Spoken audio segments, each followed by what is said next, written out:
오늘 말씀의 제목은 하나님이 꿈꾸시는 공동체라는 제목으로 우리가 함께 말씀을 나누고자 합니다. 우리가 신앙생활할 수 있는 것은 허물과 죄로 죽었던 우리를 그 죽음에서 생명으로 옮겨주셨기 때문입니다. 바로 예수님께서 우리의 생명을 건져주셨기 때문입니다. 그래서 우리를 살리시고 일으키시고 특별히 성령께서 우리를 인쳐주셔서 우리를 자녀 삼아 주셨습니다. 우리에게 은혜를 베푸셔서 구원해 주셨다라는 겁니다. 구원받은 사람들이 모인 공동체가 바로 교회입니다. 가정들입니다. 우리가 날마다 구원의 은혜에 감사하며 우리는 감격 속에 살아가야 합니다. 우리는 한순간도 하나님 없이는 살 수 없는 존재들이기 때문입니다.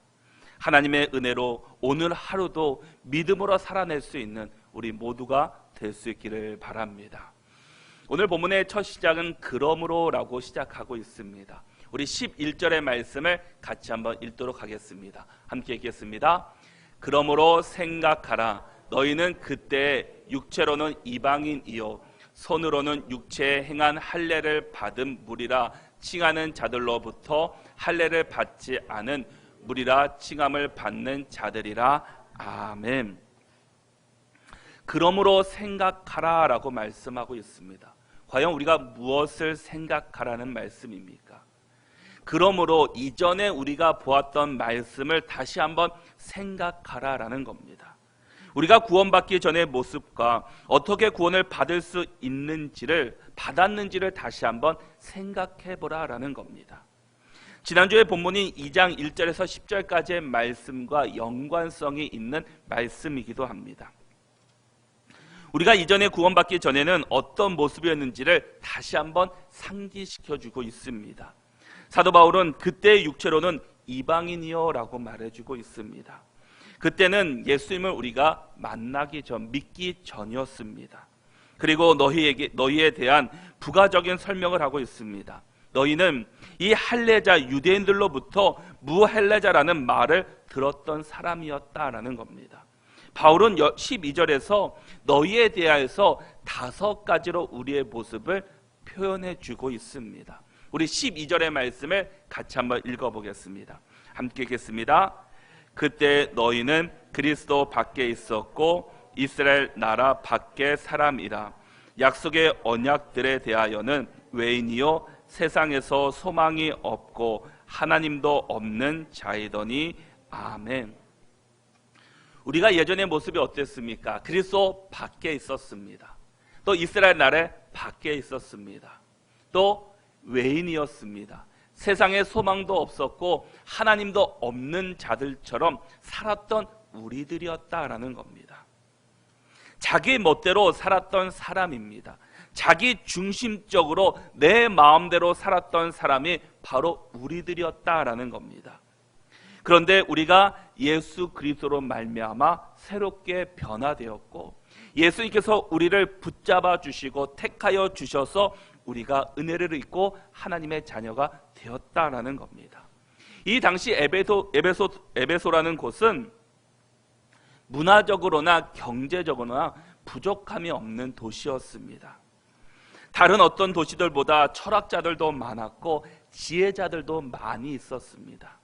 그래서 사도 바울은 이 두란노 선이라는 곳을 통해서 그 지역 가운데 복음을 전하기도 하였습니다. 근데 그곳에 있는 사람들에게 너희는 하나님이 없는 자, 우상 숭배자다라고 말하고 있다는 겁니다. 심지어 세상에 소망도 없는 자들이라고까지 지금 말하고 있습니다. 하나님이 우리에게 주시는 모든 복은 그리스도 안에 있을 때, 그리스도를 통하여서 그리스도로 말미암아 우리에게 주어지는 것입니다. 그런데 그때 에베소 사람들은 그리스도로부터 오늘 모든 복으로부터 제외되었다라는 겁니다. 왜냐하면 그들이 그리스도 밖에 있었고 외인으로 하나님의 없는 자들처럼 살아가고 있었기 때문이다라고 말씀해 주고 있습니다. 11절과 12절에서 사도 바울이 말하는 사람은 이 에베소와 소아시아에 있는 이방인들입니다. 하지만 넓게는 하나님을 멀리하며 하나님을 알기를 원치 않는 세상 방식에 빠져서 죄 가운데 살아가고 있는 그런 자들을 향해서 오늘 말씀해 주고 있다라는 겁니다.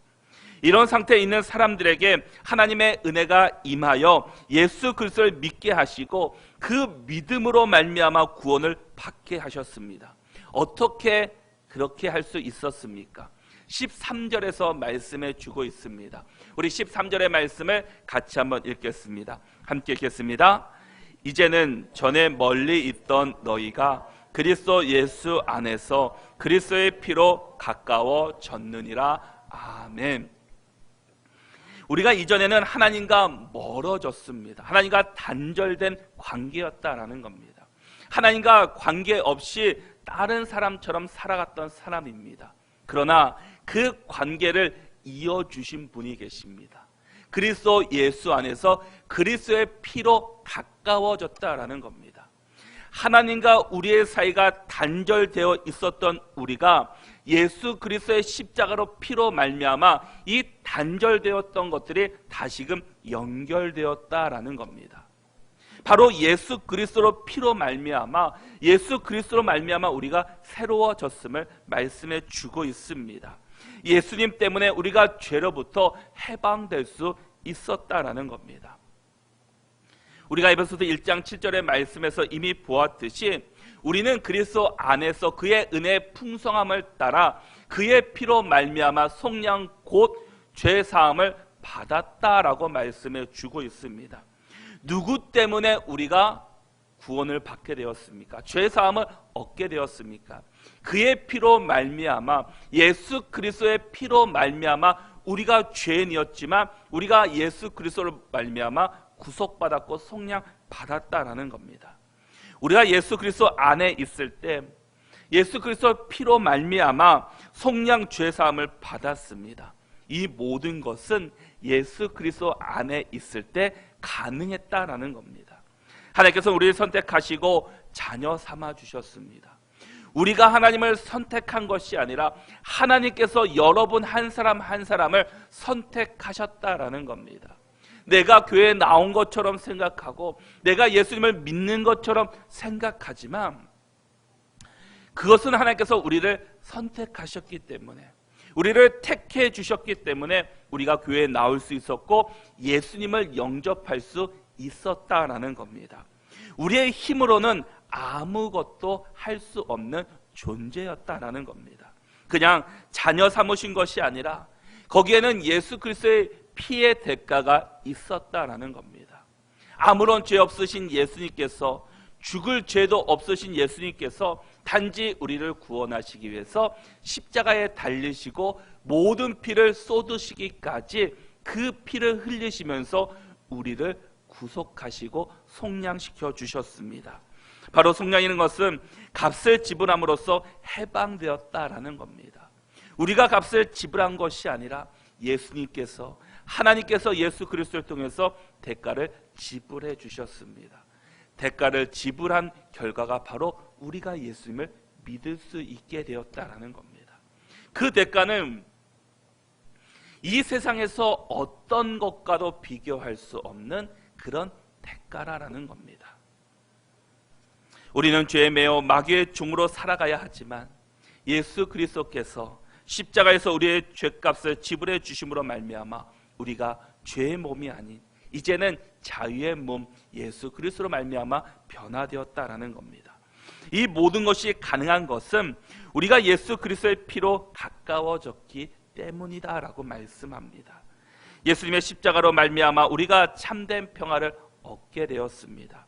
예수 그리스도의 피가 없이는 이 모든 것은 불가능한 일이었다라는 겁니다. 예수 안에서라는 말은 예수 그리스도와 이 개인적으로 그 관계가 친밀한 관계라는 것을 뜻해주고 있습니다. 여기서는 예수님을 구주로 믿는 것을 말합니다.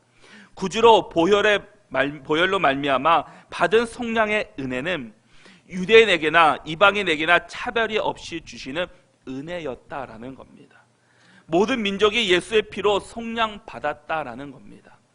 이 모습이 어떤 모습인지를 14절의 말씀에서 우리에게 전해주고 있습니다. 우리 14절의 말씀을 같이 한번 읽겠습니다. 함께 읽겠습니다. 그는 우리의 화평이신지라 둘로 하나를 만드사 원수된 것 곧 중간에 막힌 담을 자기 육체로 허시고. 아멘. 예수님은 이방인과 유대인들 하나가 될 수 없는 물과 기름과 같은 그들을 예수 그리스도로 말미암아 하나가 되게 하셨다라는 겁니다. 중간에 막힌 담을 자신의 육체 예수님의 십자가로 말미암아 허셨습니다. 바로 십자가의 죽음으로 말미암아 그 이방인들과 유대인들을 하나로 만들어 주셨다라는 겁니다. 과거 성전은 이 이방인의 뜰과 유대인들의 뜰이 따로 있었습니다. 그래서 이 이방인들이 유대인의 뜰에 들어갈 수도 없었습니다. 혹시 들어가게 되면 그들은 그곳에서 죽고 말게 됩니다. 이것처럼 철저하게 구분된 곳이었다라는 겁니다. 그러나 지금 상황은 달라졌다라는 겁니다. 예수님께서 이방인들과 유대인들을 구분하는 담을 허셨습니다. 바로 예수 그리스도의 십자가 피로 허셨다라는 말씀입니다. 교회는 예수님의 피로 새로워진 사람들이 모인 곳입니다. 우리 한 사람 한 사람은 사실은 이 자리에 앉을 수 없는 사람들이었습니다. 허물과 죄로 죽었던 사람이었습니다. 그러나 예수 그리스도의 피로 우리가 예수님을 만나게 되었고, 그러므로 말미암아 이 자리에 나와서 우리가 예수님께 예배드리며 하나님을 찬양할 수 있게 되었습니다. 그러기에 교회는 예수 그리스도의 피로 화평된 곳입니다. 그렇게 화평을 이루어야 하는 곳이다라는 겁니다. 교회는 차별 없이 모두가 하나가 되어야 하는 곳입니다. 원수지간이었던 사람들도 예수 그리스도 안에서 하나가 되어야 되는 곳이 바로 교회다라는 겁니다. 그 이유는 예수 그리스도의 십자가의 피로 우리를 구원하시고 하나 되게 하셨기 때문입니다. 예수님의 피로 말미암아 이 막혔던 그 중간의 담을 허셔 주셨습니다. 그러기에 우리는 서로가 하나가 되어야 한다라는 겁니다. 그래서 14절의 말씀에서 이 중간에 막힌 담을 자기 육체로 허셨다라고 다시금 우리에게 말씀해 주고 있습니다. 예수님의 죽으심을 통해서 이 구약의 이 성소를 보면 성소와 지성소로 구분해 있었습니다. 그러나 지성소에 들어갈 수 있는 사람은 대제사장뿐이었다라는 겁니다. 아무나 그 성소에 들어갈 수가 없었습니다. 그러나 예수 그리스도의 십자가의 보혈로 말미암아 그 중간에 막힌 담이 허졌다라는 겁니다. 성소와 지성소가 이 가림막으로 천으로 가려졌던 것들이 이제는 휘장이 찢어졌다라는 겁니다. 그러게 누구나 그곳에 이제 들어갈 수 있게 되었습니다. 우리가 예전이었으면 이 성전에 나와서 예배드리는 것 자체가 어려웠지만 이제는 예수 그리스도로 말미암아 누구나 이곳에 나와서 예배드릴 수 있는 자격을 우리가 얻게 되었다라는 겁니다. 그러기에 우리는 이 예수 그리스도 피로 하나가 된 우리가, 이 주간에 막힌 담을 허신 우리가 이제는 예수님 안에서 서로가 하나가 되어야 되고 예수님의 말씀을 우리가 다시금 더욱 새로워져야 한다라는 겁니다. 여러분 모두는, 저뿐만 아니라 우리 모두는 죄로 말미암아 죽었던 사람임을 기억해야 합니다. 나 스스로 그곳에서 나올 수 없었지만 예수 그리스도의 십자가로 말미암아 우리가 다시금 주 앞에 나올 수 있게 되었고 주님의 은혜를 우리가 누릴 수 있게 되었다라는 겁니다. 이제 이렇게 유대인과 이방인의 차별의 담도 허물어졌음을 말씀하고 있습니다. 그뿐만 아니라 15절의 말씀에서도 법조문으로 된 계명의 율법을 폐하셨으니 라고 말씀합니다. 예수님의 십자가로 말미암아 이 법조문으로 된 그 계명의 율법을 폐해 주셨다라는 겁니다. 효력이 상실되었다라는 겁니다. 예를 들어서 율법을 어겼을 경우 사형에 처해야 되는데 이 규정이 예수님의 피로 말미암아 그 효력이 정지되었다라는 겁니다. 이처럼 주님께서 법조문으로 된 이 계명의 율법을 폐하신 이유는 이 둘 즉 그 이방인들과 유대인들을 자기 안에, 즉 주님 안에서 한 사람으로 만들어서 화평하게 하시기 위함이었다라고 말씀합니다. 주님께서 율법을 폐하신 궁극적인 이유는 온 인류가 주님 안에서 화평케 하시기 위함입니다. 주님 안에서 모두가 화평을 누리며 하나님의 은혜를 누리고자 하나님께서는 말씀해 주셨다라는 겁니다. 그런데 우리가 어떻습니까? 하나님께서는 예수 그리스도를 이 땅 가운데 보내주시고 십자가를 지게 하시고 예수 그리스도 피로 말미암아 우리가 하나 되게 만드셨는데 우리의 모습을 보면 그 모습과 전혀 다른 모습으로 우리는 때로 살아가고 있다는 겁니다. 세상에서 서로 싸우고 서로 분쟁하는 모습들이 때로는 그 교회 안에도 우리가 보이는 모습들도 있다는 겁니다. 하나님께서 우리를 부르신 이유, 부르신 목적을 우리가 다시 한번 기억하고 예수님께서 왜 자신의 생명을 우리를 위해서 내주셨는지를 다시 한번 기억하며 우리가 서로 화평을 누리고 만들어가는 일에 힘쓸 수 있는 우리 모두가 될 수 있기를 바랍니다. 교회는 하나님의 은혜를 받은 사람은 누구나 들어올 수 있는 곳입니다. 우리는 하나님께서 나 같은 죄인도 교회로 불러주셨음을 받아주심을 우리도 잊지 말아야 합니다. 세상은 사람을 차별하지만 교회는 모두가 하나가 되어야 한다라는 겁니다. 세상은 구별되어 있지만 교회만큼은 그런 모든 계파들을 다 폐하고 모두가 하나 되는 일에 우리가 힘써야 한다라는 겁니다. 우리는 예수 그리스도의 십자가의 피로 말미암아 이제는 새롭게 변화된 사람들입니다. 새 사람을 입은 사람들이다라는 겁니다. 우리는 과거에 얽매여 있으면 안 된다라는 겁니다. 이전에는 죄와 허물로 말미암아 죽었지만 이제는 예수 그리스도를 위해서 살아가도록 우리를 새롭게 만들어 주셨습니다.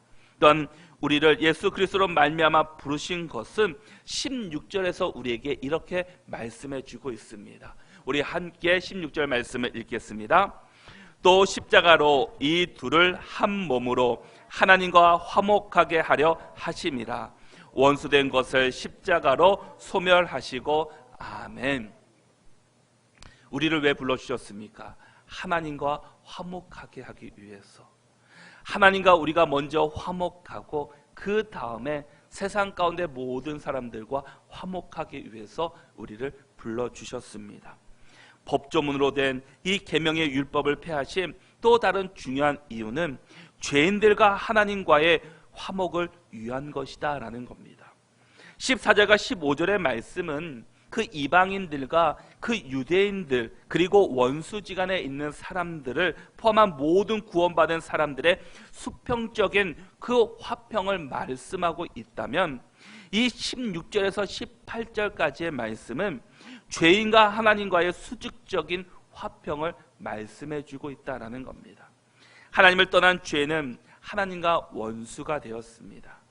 이 원수 관계를 하나님께서는 독생자 예수 이 그리스도를 죽게 하심으로 그 관계를 허물어 주셨습니다.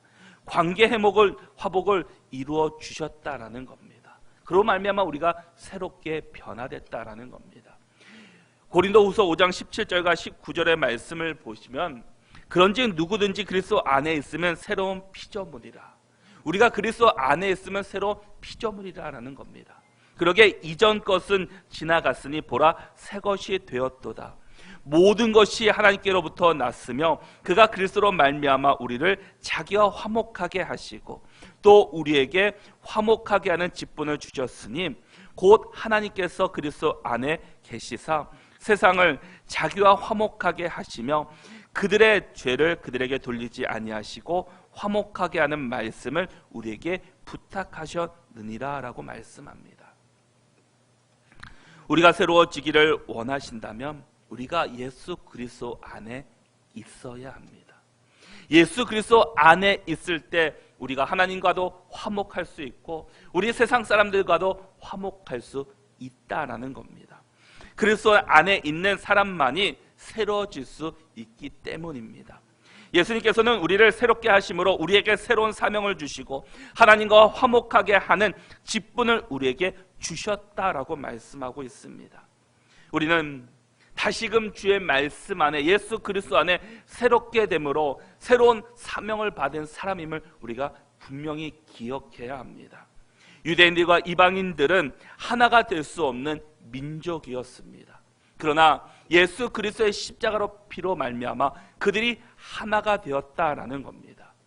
이처럼 우리는 예수 그리스도 피로 하나가 되었음을 우리는 다시 한번 기억해야 합니다. 세상에 하나가 될 수 없는 것들이 얼마나 많이 있습니까? 요즘 이제 한 달 있으면 대선이 있습니다. 그런데 지금 많은 서로가 싸우고 서로가 또 허물들을 드러내는 모습들을 보게 됩니다. 더불어민주당과 국민의힘이 하나가 될 수 있겠습니까? 그럴 수는 없을 겁니다. 미국과 러시아, 미국과 중국이 하나가 될 수 있겠습니까? 사람의 생각으로, 사람의 방법으로는 가능하지 않다라는 겁니다. 바로 우리도 그런 관계였다라는 겁니다. 그런데 우리가 예수 그리스도의 십자가로 말미암아 서로가 하나 될 수 없는 관계였지만 우리가 하나가 될 수 있었다라는 겁니다. 그것이 바로 예수 그리스도의 십자가로 말미암아 그것들이 이루어질 수 있게 되었습니다. 이제는 이 복음으로 하나 된 우리가 예수 그리스도 안에 새롭게 변화된 주의 자녀들이 우리가 되었습니다. 새롭게 된 주의 자녀들이 모인 교회 공동체는 어떤 모습이어야 합니까? 여러분들이 꿈꾸는 교회는 어떤 모습입니까? 하나님께서 우리를 바라보시는, 하나님께서 꿈꾸시는, 주님이 꿈꾸시는 교회는, 그 공동체는 어떤 모습이어야 합니까? 오늘 보면 19절에서 22절까지의 말씀에서 이 교회 공동체, 우리가 이루어야 할 공동체의 세 가지를 우리에게 말씀해 주고 있습니다. 저는 우리 교회가 오늘 말씀과 같은 교회가 되기를 축복합니다. 여러분들이 이 세 가지의 공동체의 모습을 듣고 이런 모습이 회복되며 이런 모습을 이루어 나갈 수 있는 저와 여러분들이 될 수 있기를 바랍니다. 먼저는 주의 자녀들이 모인 교회 공동체는 가족 공동체가 되어야 한다는 겁니다. 우리 19절의 말씀을 같이 한번 읽겠습니다. 함께 읽겠습니다. 그러므로 이제부터 너희는 외인도 아니요 나그네도 아니요 오직 성도들과 동일한 시민이요 하나님의 권속이라. 아멘. 그러므로 이전에 있었던 그런 모습들, 외인도 그 나그네도 하나님의 없는 자로 살았던 우리의 모습이 아니라 이제는 오직 성도들과 동일한 시민이요 하나님의 권속이라라고 말씀합니다. 이제부터는 너희는 외인도 아니고 나그네도 아니다라는 겁니다. 외인은 낯선 사람을 의미합니다. 나그네는 외국인들을 의미하고 있습니다. 이방인은 낯선 사람도 외국인도 이제는 아니다라는 겁니다. 이방인 성도도 동일한 시민입니다. 신분의 차이가 하나도 없는 동일한 하나님의 천국 시민들이다라는 겁니다. 여러분 모두는 이제는 천국 시민권을 가진 동일한 하나님 나라의 시민이다라는 겁니다. 하나님의 권속이라는 말은 헬라어로 오이코스, 그 뜻은 식구, 가족이라는 의미를 가지고 있습니다. 함께 식탁에서 밥을 나누는 밥상 공동체를 의미해 주고 있습니다. 가족처럼 서로 친밀함을 나누고 함께하는 곳이 바로 교회여야 된다라는 것을 말씀해 주고 있습니다. 모든 민족의 교회가 하나님을 아버지로 모신 한 가족이라는 말씀입니다. 우리 모두는 주님 안에서 한 가족이다라는 겁니다. 그러므로 이방인 교회와 유대인 교회가 하나의 천국 시민, 하나의 하나님 아버지의 자녀요 가족이라는 뜻입니다. 민족이 다르다고 해서 어떤 차별도 해서는 안 된다라는 겁니다. 우리는 주 안에서 모두가 하나이기 때문입니다. 얼굴도 다르고 성도 다르고 우리가 모든 것이 다 다르지만 우리는 주 안에서 한 가족이고 한 공동체다라는 것을 말씀해 주고 있습니다. 우리는 예수님의 피로 묶인 믿음의 가족 공동체입니다. 혈육된 가족의 결속력이 얼마나 강합니까? 그러나 이 세상에서 모두 끝이 나고 맙니다. 그러나 예수님을 믿는 그 피로 언약의 공동체 안에 있는 그리스도인들은 이 세상뿐만 아니라 이제는 우리가 죽어서도 영원히 함께할 우리는 가족이다라는 겁니다. 모두는 하나님의 나라에 가서도 함께 만나고 함께 누릴 가족이다라는 겁니다. 그러기에 우리가 어떻게 살아가야 하겠습니까? 가족은 서로 간의 허물을 들춰내는 것이 아니라 서로 감싸줍니다. 아픈 사람이 있으면 모든 일을 제쳐놓고 지극정성으로 돌보는 것을 보게 됩니다. 필요한 것이 있는지 없는지, 어려움은 없는지를 면밀하게 살펴보고 또 물어보고 그 필요를 채워주는 것이 바로 가족 공동체의 모습이기도 합니다. 우리 교회가 이 가족과 같은 공동체, 이 가족과 같은 교회로 세워질 수 있는 믿음의 모든 가족들이 될 수 있기를 바랍니다. 예수 그리스도 피로 우리는 한 가족이다라는 겁니다. 이 사실을 우리가 잊지 말고 늘 기억하며 우리 모두가 주 안에서 한 가족임을 기억하며 서로를 위해서 더 기도하고 힘쓸 수 있는 우리 믿음교회 모든 성도들이 되시기를 바랍니다. 두 번째는 주의 자녀들이 모인 교회 공동체는 말씀의 공동체다라는 겁니다. 우리 20절 말씀을 같이 한번 읽겠습니다. 우리 함께 읽겠습니다. 너희는 사도들과 선지자들의 터 위에 세우심을 입은 자라. 그리스도 예수께서 친히 모퉁이 돌이 되셨느니라. 아멘.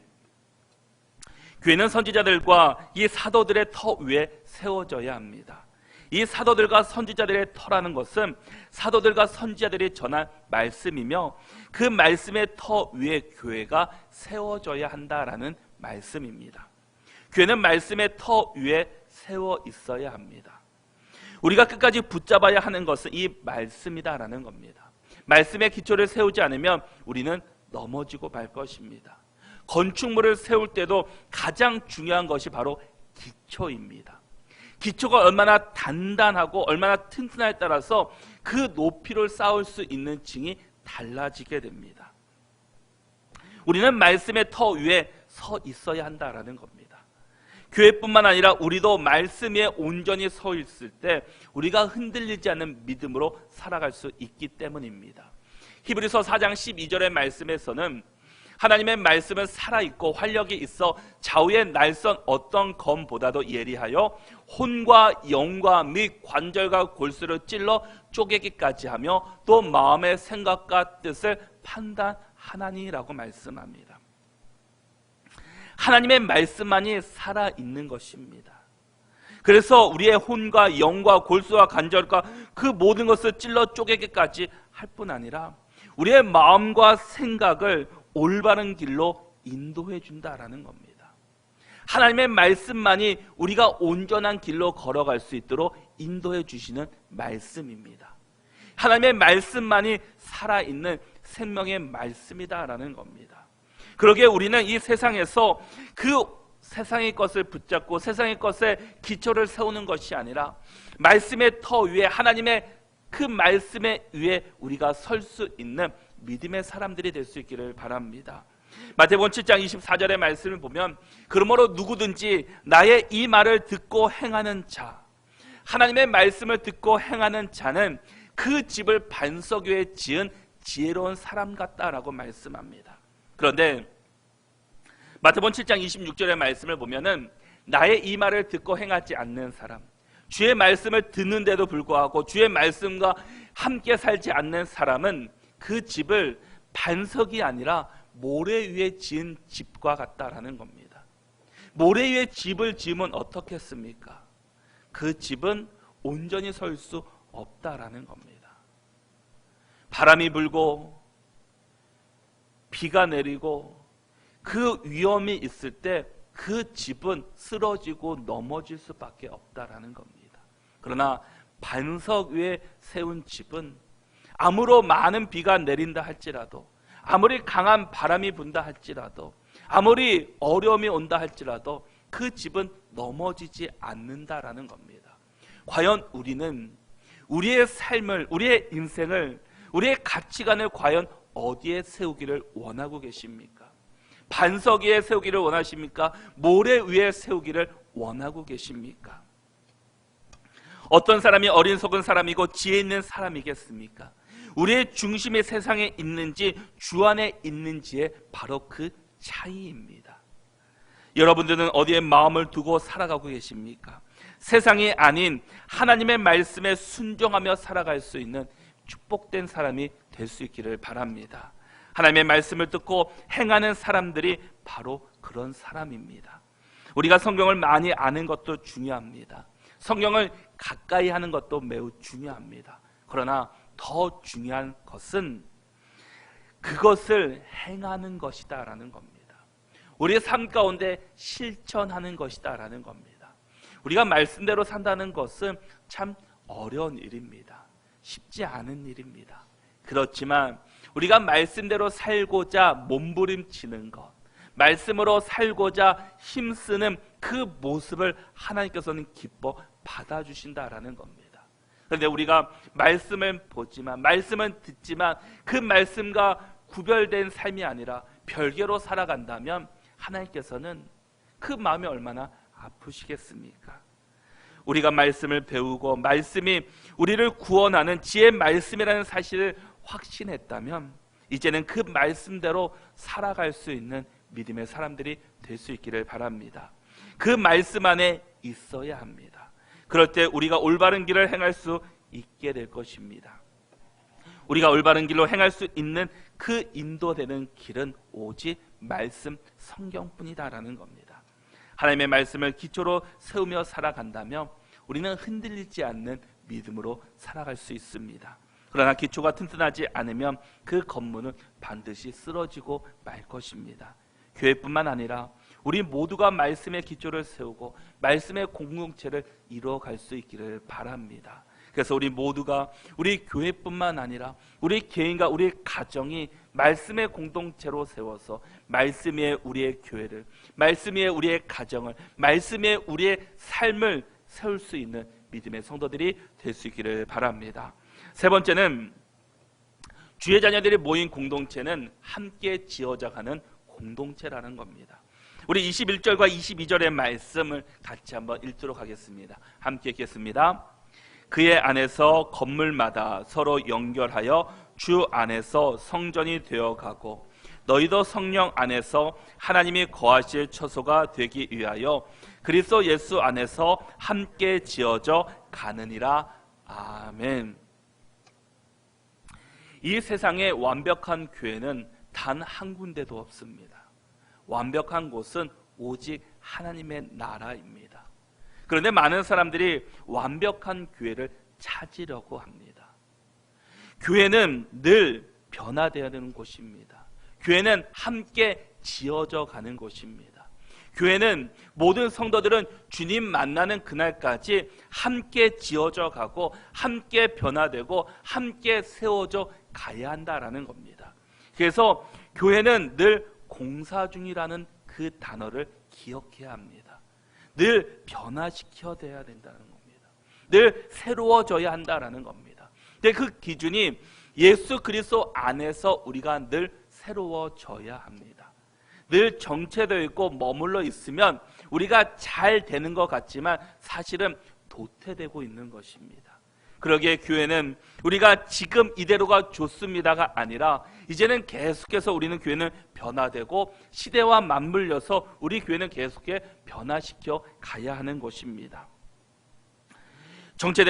정체되어 있는 교회는 쇠퇴되고 말 것입니다.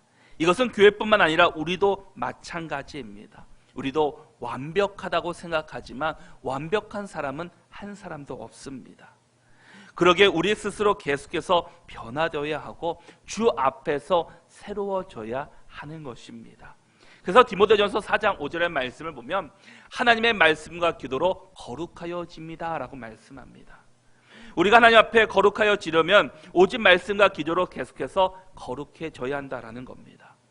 말씀과 기도가 있을 때 우리가 새로워질 수 있고 거룩해질 수 있습니다.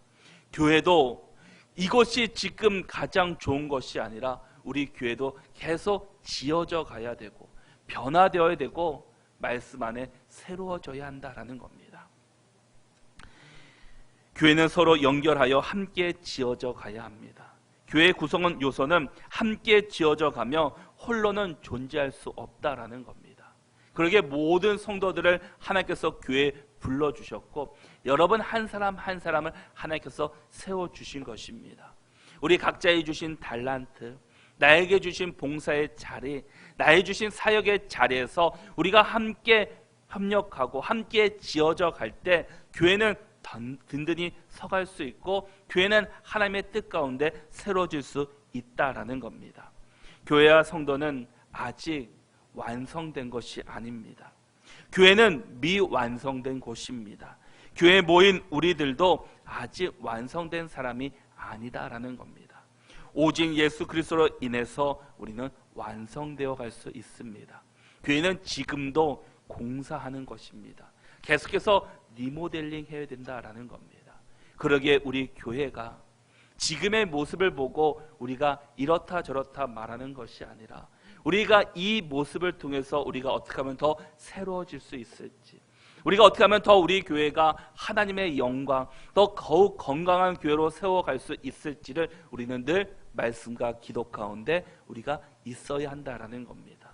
우리 교회가 정말 가족 같은 공동체로 또 말씀 공동체로 함께 지어져 가는 우리 모든 아름다운 공동체가 될 수 있기를 바랍니다. 우리는 하나가 될 수 없는 존재들이었습니다. 우리는 각자의 삶 가운데 살던 사람입니다. 그러나 허물과 죄로 죽었던 우리를 예수님께서 여러분 한 사람 한 사람을 택하여 주시고 또 구원의 은혜를 베푸셔서 우리 모두를 이 자리로 나오게 하셨습니다. 그러기에 이제는 우리를 통해서, 우리 교회를 통해서 이제는 세상을 변화시키는 믿음의 공동체로 우리는 사명을 다해야 됩니다. 그러기 위해서 우리 모두가 우리 안에서 먼저 가족 공동체가 되고 말씀의 공동체가 되고 함께 지어져가는 공동체가 되어서 우리가 하나가 될 때 세상에서 선한 영향력을 뿌릴 수 있고 더 단단하게 우리가 살아갈 수 있게 될 것입니다. 우리 모두가 정말 하나님이 꿈꾸는 공동체, 하나님이 기뻐하시는 공동체, 하나님께서 원하시는 공동체를 만들어갈 수 있는 우리 한 사람 한 사람이 될 수 있기를 바랍니다. 그래서 우리 모두가 하나님 주신 은혜 가운데 살아가고 예수 그리스도 안에서 믿음으로 살아가서 주를 위해서 또 교회를 위해서 또 우리 각자의 주신 사명을 위해서 믿음을 다해 살아갈 수 있는 믿음의 성도들이 다 될 수 있기를 바랍니다.